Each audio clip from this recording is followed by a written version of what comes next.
In Fayette County, Kentucky, a family court judge named Tiffany Yahr has decided that two medically fragile 7-year-old twin girls are safer with a father who barely understands their conditions and has a history of life-threatening alcohol addiction, even requiring a liver transplant, than with the mother who has spent years becoming highly trained in their complex medical needs. One of these twins depends on a G-tube just to survive.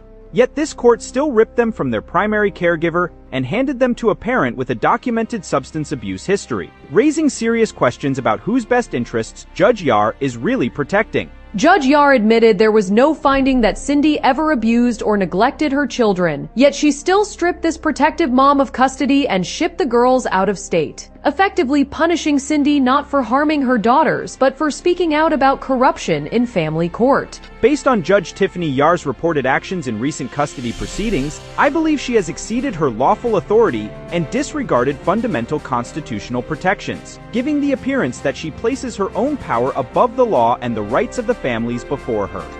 I will proudly and undeniably cut off Miss Adams' First Amendment rights. This is Judge Tiffany Yahr openly threatening to proudly and undeniably cut off protective mom Cindy Adams' First Amendment rights, because Cindy spoke out about what Judge Yahr is doing to her 6-year-old twin daughters. Cindy's offense was telling the truth about her case, working with advocates, and trying to protect her girls.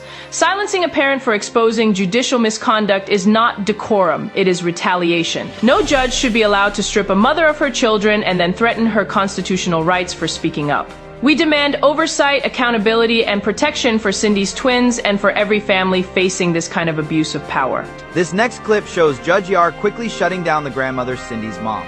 While in clear distress over what she was witnessing, with almost no effort to de-escalate, clarify facts, or acknowledge the seriousness of the family situation they're talking about. In a high-stakes context like custody and kindergarten-age children, that kind of curt dismissal and immediate move to hold over contempt. Lockup reads more like control and irritation than a neutral, trauma-informed exercise of authority. If he was not in North Carolina right now, they'd be with Dad.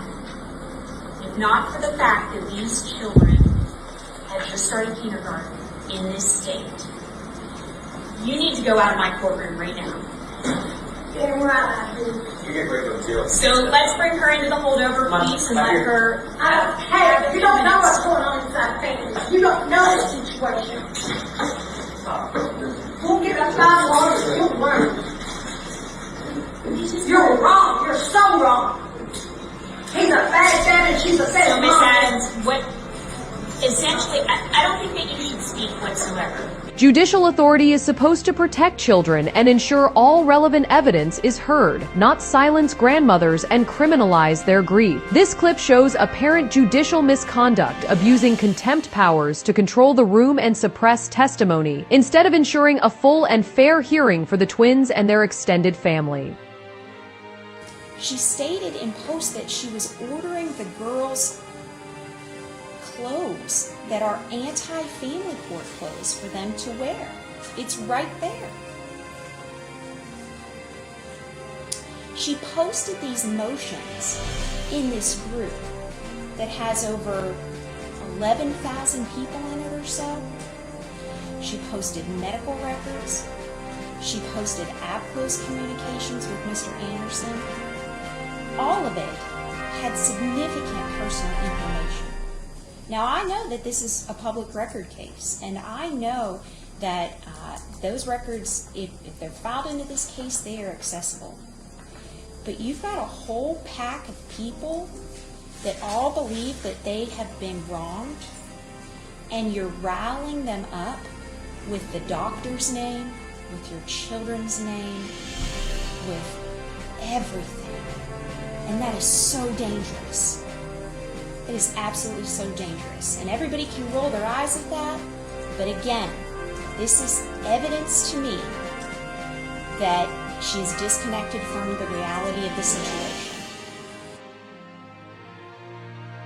Buying message leggings for her children from a Watchdog Project store is expressive conduct and association.